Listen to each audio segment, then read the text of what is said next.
What up? It's your girl Baha, better known as Baha Banks, and you rocking with AllDatNoise. Put you on my block list. Fuck around, have a nigga put you on his op list. Ain't no cop shit. Hey, Vaz, run that back. Niggas always got some shit to say about a bitch. It was good. Like, you know, it's a lot different because everything's closed in Chicago. So, like, if I want to go to a hookah bar, I got to drive all the way out to Naperville. But I drove like 15 minutes out here to go to a hookah bar, and we was there till like 2:30 in the morning. So. What I need, nigga, I need your keys, nigga. Big C's, nigga. Big figures. So, I've been called Baha for a long time. It came from my stepfather, and I kind of just, like, even in high school, they used to call me Baha. I used to write it on my paperwork and everything. Like, all my teachers would call me Baha. They wouldn't even call me Vivian, which is my actual name. And when I started, all my social medias used to say Baha Bolden on it. And then when I started rapping, like, I wanted something that, you know, kind of stood out. And Louis used to call me Vivian Banks because my name is Vivian. Like, he'd be like, oh, Vivian Banks. And so that's why I was like, damn, that's kind of raw. So I was like, Baha Banks. And so I kind of just stuck with that.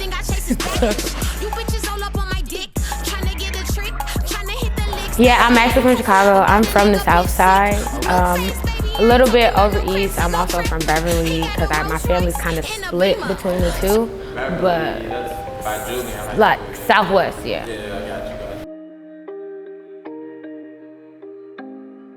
Y'all, it's crazy. It's a lot of different stuff going on. Like, I mean, I grew up in Chicago. I have lived in Indiana for a couple years, and then I came back, and it was just like a smack in the face. It's completely different than, like, living in Indiana almost is like living in a suburb, if that makes sense. And then you come back to the city, like, it's hard. Kids are mean, y'all. Kids are really mean in Chicago. I was a heavy set child. And so growing up, it was like a difficult, my grandma did work with the school system. So like, y'all, some kids used to tease me for that, for real. For my grandma working with the school system. And my brother used to be beating people up all the time for me. Yeah, my brother crazy, y'all. My brother is crazy, y'all.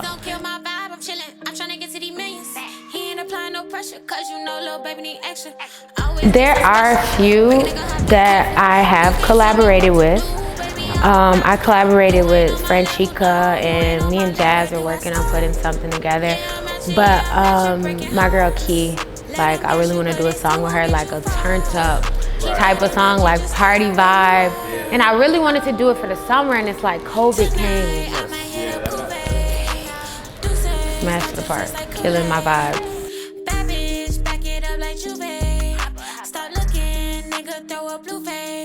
A little bit of both, only because even though, like, I'm fairly new with, like, the whole music thing, like, I used to sing when I was younger, but I'm not that, like, as far as the making music, I'm still, like, work in progress when it comes to making hooks. So, like, a lot of times it's good to have an R&B artist because they are really good with hooks. And it's something that's, it's easy, like, once it's like, it's a verse, that's nothing for me. That's the easiest part.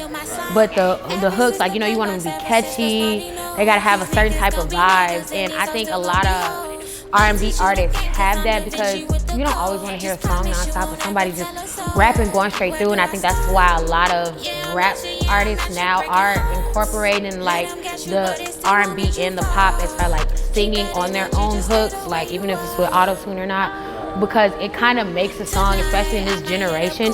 There's a lot of eclectic music, I should say, going around, and you want to appeal to more people. Everybody don't listen to rap, but some people listen to rap just because they like the hook and it's more R&B. That might attract them to the song. So I think maybe R&B.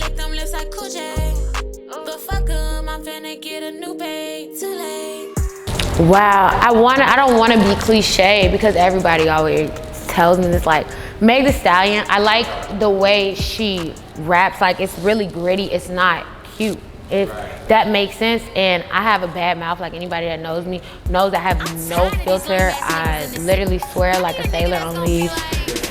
I say anything that comes out my mouth, and that's why a lot of my friends will always be like, I could tell you write your music because you rap how you talk. Because I just, y'all, it's like word vomit, and I don't know when to stop. I be saying some crazy stuff.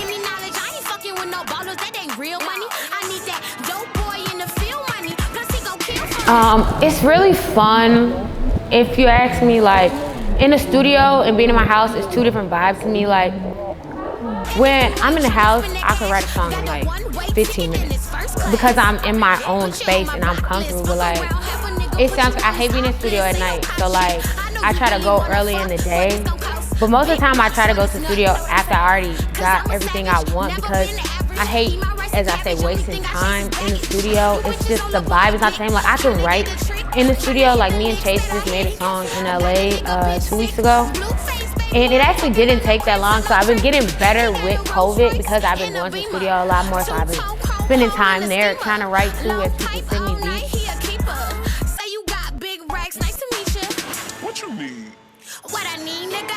Yes, I work with Charles C-Sick, I work with D Brooks, I work with, I don't know if y'all know, he's actually from Atlanta, his name is Cash. And I worked with Meal Ticket. I worked with Said, Did That. I don't know if y'all heard of him. Gosh, I actually have a lot of music. Rose Art, you heard of him? He's from Chicago. Rose.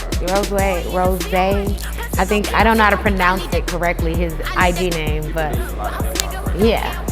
So most of, like, a lot of my stuff came from them.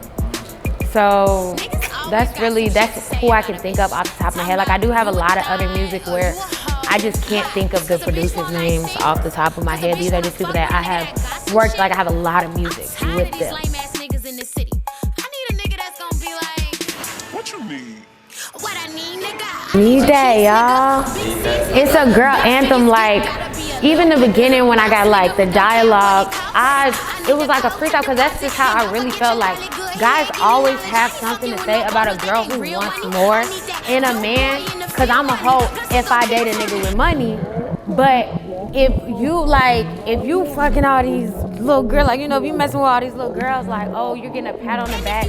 Why is it that I'm the bad person? I'm a gold digger because I want somebody that's successful. Like, why? It was real personal, because it's that double standard, and I hate it. Cause y'all just say y'all want a nigga with money too. Like, it's that easy. I don't get it.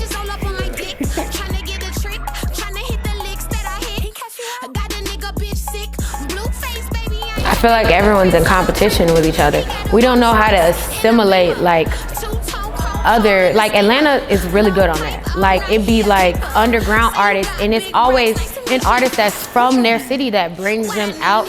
A lot of artists in Chicago, they're like, oh, they want to take my spot, and yada. Like, everyone's in competition, when that's why we have all these issues, because everybody's trying to beat out the next person instead of bringing the next person up to their level, because that's more money in everybody's pocket. It doesn't make sense to me. You're not bringing new talent necessarily up. Like, you might be, I'm not finna knock them because I don't know what they be doing personally, but there are other people that are not, because they're so in competition with each other that they don't want to help the next person because they're scared, oh, that person might be better than me, or that person might be more marketable than me, because there are people that are more marketable that can't rap or can't sing, and they make it just because they nice to look at. We ain't dropping, you know, I'm not dropping no names, but a couple of them.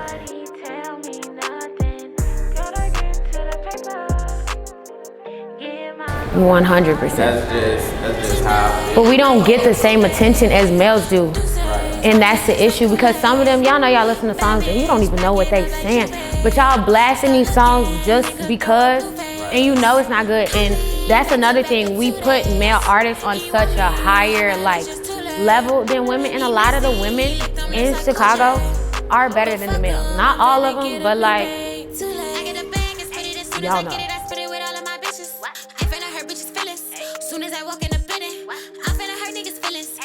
No, it's all me now. Don't get me wrong. I do have some friends and family that are stylists. Like, I used to do videos a lot, and my family used to help me with that. As far as like, I would text my cousin like, oh, I gotta do this video, help me find an outfit, and she instantly be on it.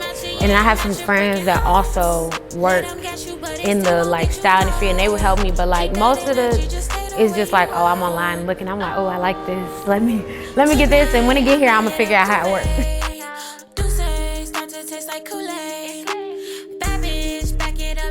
Her name is Marissa Truitt, and I actually wore her vest in my Too Hot cover art for it. I have a video for it. It's not out yet. And the name of her brand is AU Plugs, I think is how you pronounce it. I want to correct it for you, but her name is Marissa Truitt, so you guys can go on Instagram and look it up. And I tag her in all of the stuff. Like she's really underground, but she's so good. Like it's just so she takes the jerseys and she makes like the little vest. And she has one for like every team. They're so raw. They're for sale now. And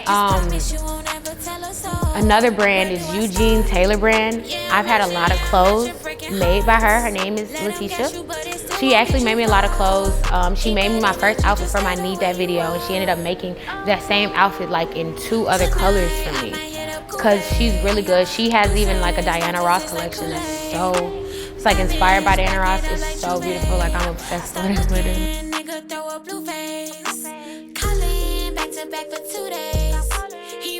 Okay, y'all. So it's so crazy because the song is so shady, but it's literally such like, I'm sorry, it's real life, if that makes sense. Like even behind me making that song, like I was just playing, I was talking with my friends, and like we was talking about, you know, when you used to be in high school and oh, you messing with a guy and like his girlfriend or the girl thinks that she his girlfriend be calling your phone like and you, that's why like the whole plan of the video, it was like a girls' night having a sleepover because all my friends around, because we would instantly put the phone on speaker and it's like, listen to this girl, she sounds crazy, and you start like treating her, your friends laughing and giggling because it's real life. I mean, this happened to grown women 30, 40 years old. It happened to young girls. It was just real life to me, but I was trying to make it fun because I wasn't necessarily trying to tear the person down, but like I had to have some enthusiasm to it.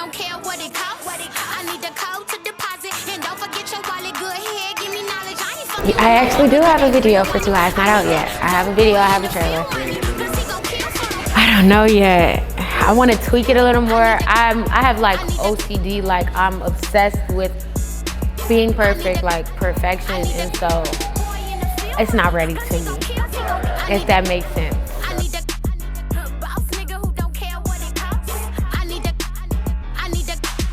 I have a couple songs. I have a song called Cube that's supposed to be coming out. It's produced by D Brooks.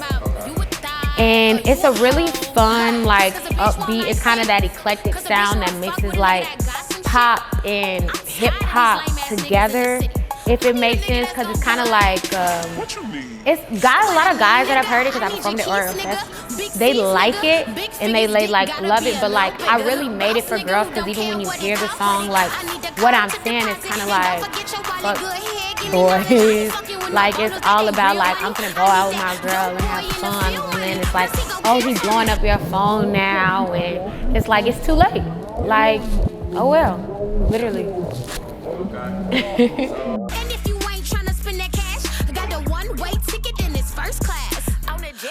A couple years ago, my ex-boyfriend actually, and in the neighborhood that he grew up in, all the police, you know, all the police know, all the little block boys that be over there and everything. So they knew my car because they knew him and they knew him to be with me. So we were driving down Cottage and I saw them coming towards me anyway. And they did this U-turn so fast. And you know, he had some stuff that he wasn't supposed to have. And he threw it out the window, whatever. They pulled us over and they instantly go, oh, we take me to jail, we recover, whatever. They're going back and forth. It was me, my friend, and him in the car. And the police officer is cussing me out, like he arguing with me because I'm like, why are you pulling me up? Like, I know my rights. I have family that are the police officers. My dad is a lawyer. Like, I know my rights. And I'm like, you know, why are you pulling me over? And he's telling me, oh, we pulled you over because your tail lights out. And he's doing all this. They impounded my car, everything. They took literally everything, even the stuff that was in my car. It got taken out because, you know, they're not liable.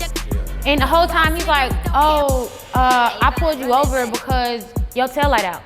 You was coming towards me, how you see my taillight was out? And it's broad daylight, what does my taillight have to do with anything? And he just started getting disrespectful. He like, oh, you little bitch, like, you mad because I know my rights? Like, you're mad, and I'm literally sitting there with my friend telling him, like, you really just don't know who her grandma is. Like, y'all having it all. I was like, it's fine, just call my lawyer, we're good. And they like, oh, who do you think you are? Don't worry, you're finna find out who I am. Because you just assume because I'm in this neighborhood and that you know me and you don't know me, you don't know what type of power me and my family have. Like, you're finna embarrass yourself, really. And I'm in the business of embarrassing people on their job. So.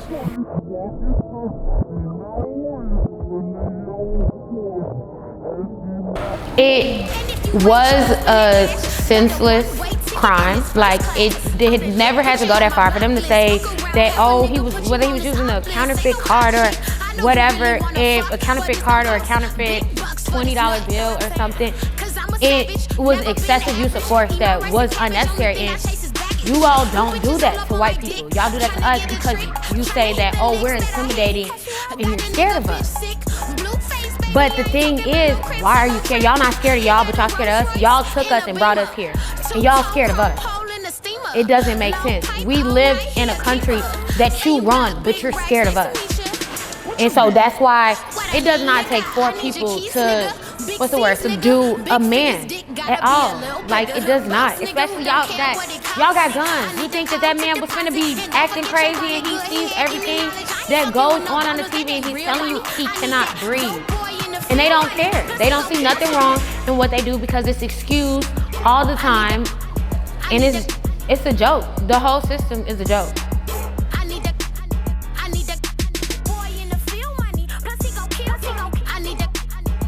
Maybe child sex abuse. That's one of literally, I know it sounds crazy, but like in the African American community, a lot of child sexual abuse goes unnoticed because we are very private people and we like to keep things in the family. Like, we don't like our business out. So it's neglected, and then these kids grow up with issues, and then they're like, oh, why are they acting out? Why are they? Because you didn't assess the issue when they were younger. You put a blanket over it, and that's the problem. But it's also the lack of resources.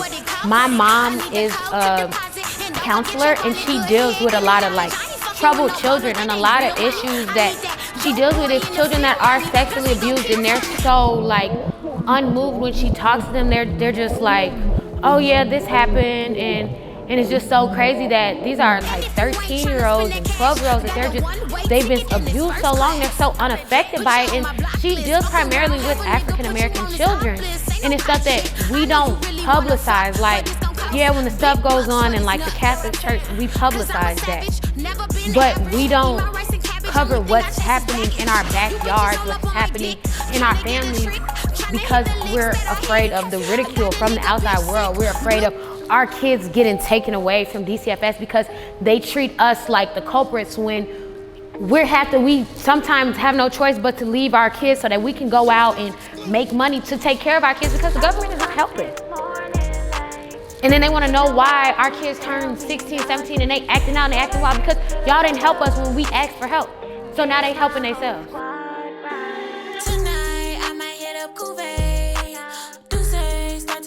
You guys, I'm really big on self-love because, as I mentioned, I was a heavyset kid, so like up until I got to high school, like people used to tease me a lot, and I used to be unhappy with myself, and it was like little things from my grandparents and my mom and like my aunts that would like remind me, like my mom used to teach me how to roast kids, like if they would call me fat and I used to be skinny bitch, I'd be like, oh, so you hungry? Like, you mad because you hungry? Your mama not feeding you? Like, what's really going on? And so coming, like being on both ends of the perspective, like now, when they say the looking violent, like, but these are the same people that was trying to clown me, like, no, same energy because y'all tried to play me back then, and now y'all heavy on my dick, literally sitting on that motherfucker.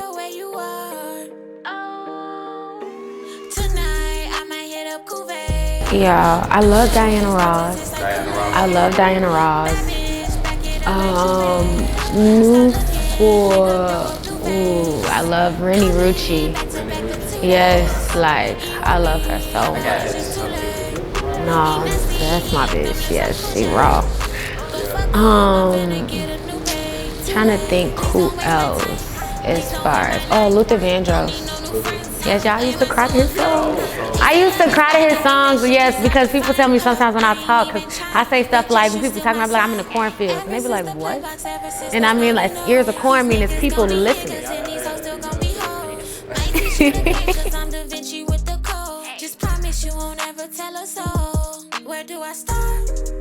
You guys, I want to go to Thailand so bad. And I was trying to go and messed it up. COVID, yes. I was trying to go for my birthday. I ended up going back to Dominican Republic.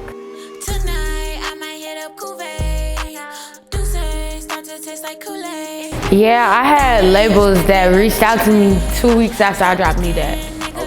Instantly, and I was like, I thought it was a hoax at first. I'm like, who is this man in my DM? And they're like, everybody telling me like, no, for real. Cause I'm like, I didn't know who it was, and then they just kept coming from different angles. So they definitely been reaching out. I really been trying to ride the independent wave because I do know that sometimes the label isn't always what's best for you, but sometimes you need a machine, if that makes sense.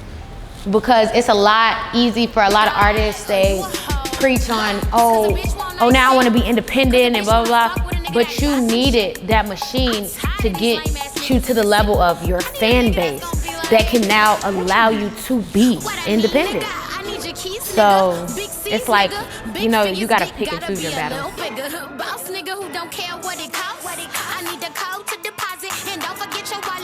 I definitely always want to just drop the shit. And my manager, Stacy, she's like, no, we're gonna prioritize. We're gonna do this right. We're not gonna be impulsive. But sometimes she'll give me the freedom and be like, okay, you can pick the day, you can do it what you want. But she's like, you gotta schedule it. Even with the like distribution companies that I use, you gotta schedule it anyway. Unless I'm just dropping something on YouTube.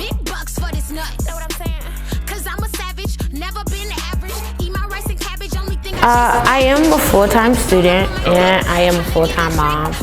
So, you know, sometimes I'll be writing, I'm listening to a beat, and she's like, Mommy, put down your phone. She tell me, she's like, put down your phone, come play. And I gotta put it down because she's the boss. She makes the rules. And managing it with the school, with the COVID right now, it's been pretty easy because everything switched to online. So I have a lot of time, and the studios I go to mainly are right across the street. So it's like a walk. I just try to get up and go early, and I'll do like my work and stuff later in the day, or I'll try to go like, you know.